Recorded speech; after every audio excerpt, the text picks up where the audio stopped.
Arsenal go to Villa Park to face my arch nemesis, whatever the word is, you know what I'm talking about. It's Aston Villa. And I won't lie to anyone, I cannot stand these, man. And everybody knows why. Because Unai Emery there, yeah, can't stand the brother, yeah. What he did to my club, killed it. Took my club all the way to a Europa League final, and it was only with my club he decides not to win it. Decides to embarrass us, yeah. Baku, you man know. And then obviously Martinez, bum this guy. I can't stand him. Joke, man. Do you get me? Can't stand his attitude, the way he behaves. Can't believe like when he went to Aston Villa, he said, yeah, it's a step up. Something of those along those words. Can't stand these guys. Do you know what I'm saying? So yeah, it's gonna be a big battle. 12:30 on Saturday. So if you're new around here, just make sure you're hitting that subscribe button. You know, like the content. You know, help out the channel, and obviously hype up the video, comment, get the algorithms warm, and hit the notification bell. So whenever I go live or drop a video, you don't miss it. You know what I'm saying? So look. First of all, this is where I want to start. Arsenal must win this game. And I mean, it must be getting a bit boring now, Arsenal fans saying every game is a must-win game, but this is actually a must-win game for a few reasons, yeah?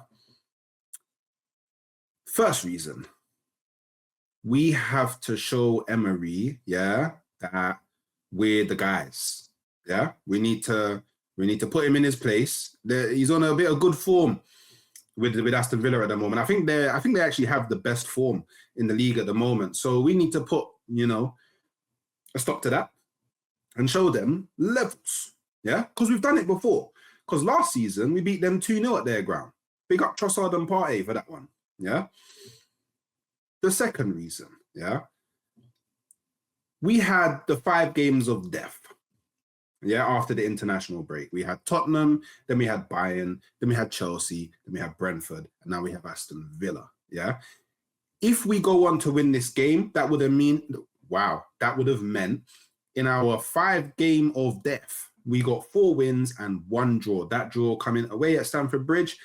I think if you asked any Arsenal fan, would they take that? They would bite your hand off. They would absolutely bite your hand off. And look, with Man City facing Sunderland, I mean, I guess that's all that really matters because Liverpool don't matter, but I'll just say them anyway. Liverpool facing Leeds. I expect Sunderland to kind of do something. So because I expect Sunderland to kind of do something, I think we should capitalise, increase the gap. Obviously, there's a realm where Man City absolutely punch up Sunderland, and then it is what it is. The win would help us because they wouldn't have closed the gap on us.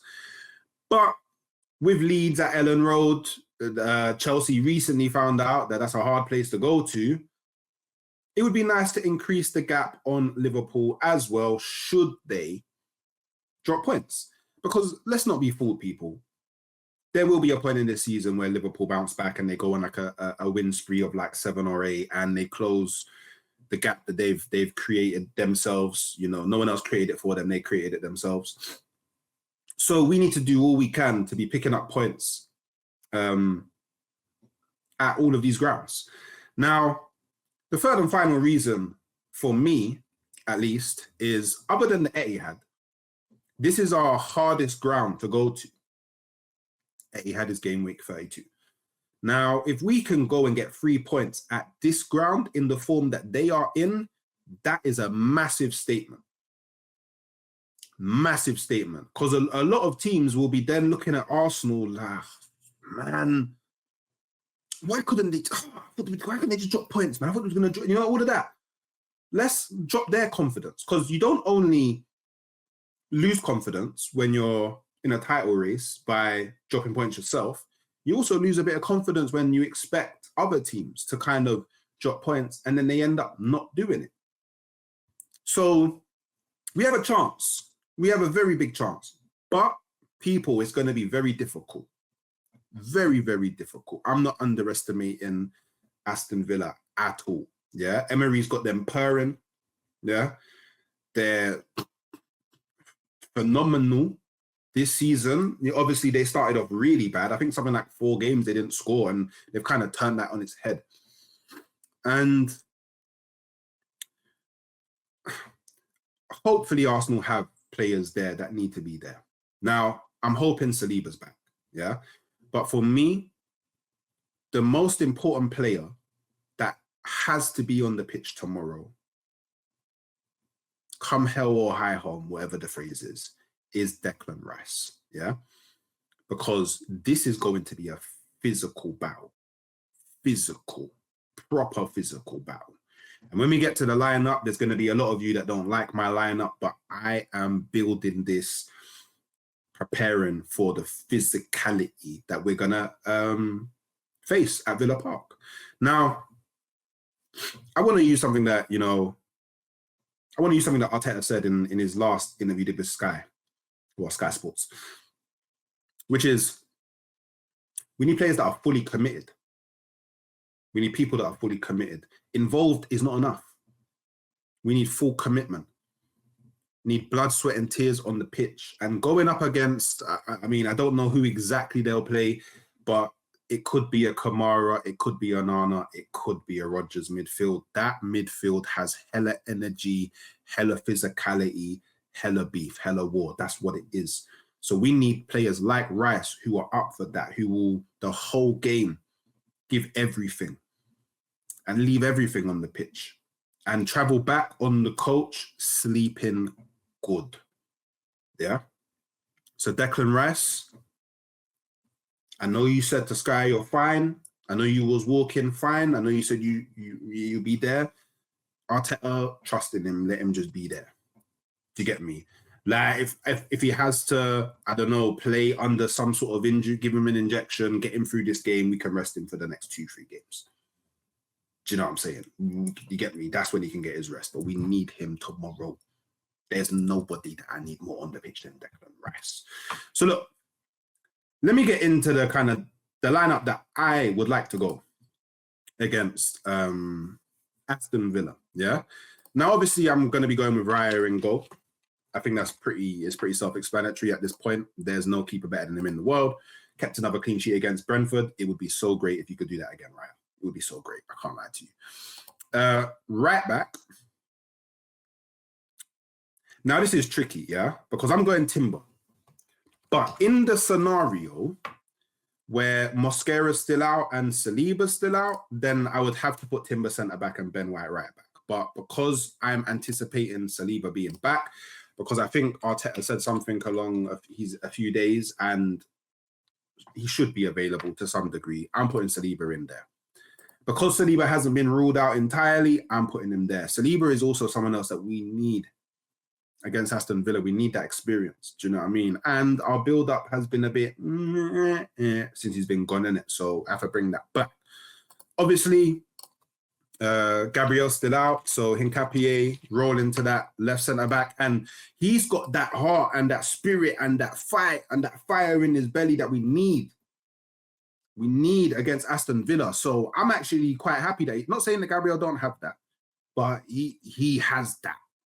Has that. And that's what we need, yeah? Cool. Left back. It's just, is there anybody else? Calafiori, yeah? And also, he adds to the physicality because he's a big brother. Like, look, yeah? Timber, Saliba, Hincapié, Calafiori. That's a very strong physical defense, yeah? Cool. Now, moving on to the part where I feel like a lot of people will disagree with me, yeah? But it's fine, because we can all have our own ideas. So, I'm going Zubamendi, yeah? Zubi. And then obviously in the left eight, Declan Rice. You know what I mean? Rice, baby. Yeah. Pretty normal. Now, remember, people, it's going to be physical. We're going to need bodies. I'm going back to the WWE midfield. You guessed it, Mikel Merino. I won't lie to anyone. Yeah? Mikel Merino. Yeah? We're going to need that physical presence in the midfield. We're going to have to ward them, lean on them, back them up. And I feel with a Zubi, with a Marino, and with a Rice, we'll be able to do that just fine. I was tinkering with the idea of Norgard, but I thought, you know what? Marino's in a nice bit of form, nice bit of consistency at the moment. Let's leave him in. I think it's better to drop him back into the midfield than to bring in someone completely new who hasn't played too many games this season and will definitely not be up to speed for what this game requires. Cool. Now, obviously, Saka on the right. It's all right. You know what I mean? And I can't lie, Saka, I'm going to need you to step up in this game. Yeah? Because you're going to be wearing the armband because Odegaard's not in the starting lineup. Well, at least mine. Yeah.